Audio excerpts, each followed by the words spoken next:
Guys, now we will discuss two very important control system topics, which is open loop control system and closed loop control system. This is one of the most important topic in the industrial process control system course. We must have a clear understanding of what is an open loop system and what is a closed loop system. An open loop system can also be called as a feed forward control, and the closed loop system can also be called as a feedback control. Open loop system, feed forward control, manual control, these are the same things. Similarly, feedback control, closed loop control, automatic control, these are the same things. Okay, now we will see what is the exact difference. So this is an example of open loop system. An open loop system is just like you give an input and you get some output. This is just a simple open loop control system, like this sprinkler system.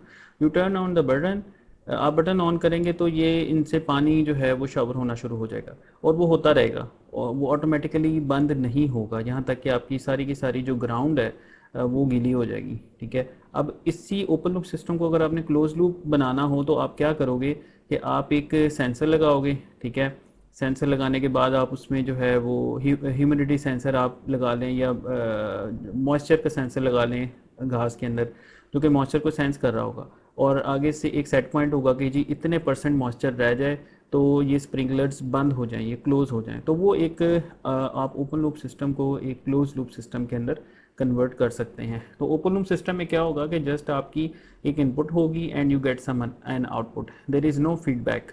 ठीक है, अब feedback की example क्या है, जैसे ये एक example दी गई है, ओवन के अंदर आप बिस्किट्स को जो है वो अगर गर्म कर रहे हैं तो ये एक क्लोज लूप एग्जांपल दी गई है. इसमें क्या लगा हुआ है कि एक सेंसर है आपका, temperature sensor, this is the feedback.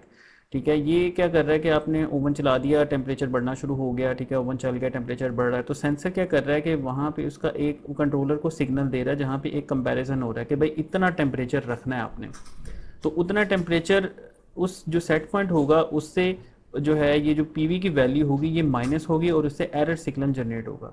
और यहाँ पे जो कंट्रोलर लगा है वो है on off controller. On off controller एक सिंपलेस्ट कंट्रोलर है, रिले बेस्ड कंट्रोल भी इसको हम कहते हैं, ये आइदर 1 आइदर 0.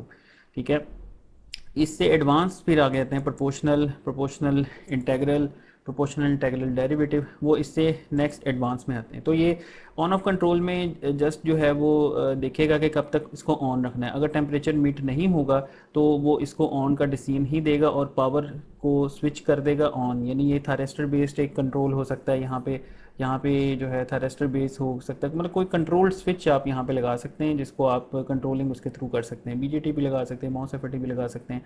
आगे आप उससे जो है उसका कॉन्टेक्टर जो है ओवन का उसको कंट्रोल करवाएंगे, या कॉन्टेक्टर भी यहाँ पे हो सकता है, कॉन्टेक्टर आप यूज़ कर सकते हैं यहाँ पे उसका. एनी हाउ वो एक डिज़ाइन एक आता है कि इसका डिज़ाइन कैसे करना है, लेकिन जो कंट्रोल सिस्टम का ओवरऑल लॉजिक होगा उसकी ब्लॉक डायग्राम आपकी ये वाली है. ठीक है, so this is a feedback control. अच्छा, नेक्स्ट पर हम आते हैं कि जैसे ये एग्जांपल दी हुई है, हम इंसान भी एक फीडबैक कंट्रोल होते हैं. जैसे सर्दियों का मौसम है, ओहियो यूएस की एक स्टेट है, अगर आपका वहाँ पे सर्दी लग रही है, ठीक है, आपकी बॉडी के जो सेंसर है उन्होंने सेंस करके आपके दिमाग को सिग्नल दिया कि अभी सर्दी है, तो अब उसमें सेट पॉइंट ये है कि नहीं भाई मुझे तो बॉडी का टेम्परेचर मेंटेन रखना है, नहीं तो मेरे लिए मसला है. तो फिर आप क्या करते हैं, फटाफट आप जो है ना एक जर्सी पहन लेते हैं. तो ये भी आप एक ह्यूमन कंट्रोल सिस्टम है, कल हमने डिस्कस किया था इससे लास्ट लेक्चर में कि उसमें जो है हम जब नहाते हैं तो उसमें भी जो है एक क्लोज लूप कंट्रोल सिस्टम चल रहा होता है कि जो हमारी बॉडी का जो टेम्परेचर है उसके हिसाब से जो टैब्स हैं उनको एडजस्ट करता है, गर्म पानी और ठंडे पानी की. ठीक है, तो ये क्लोज लूप कंट्रोल सिस्टम है. अच्छा, फिर उसके बाद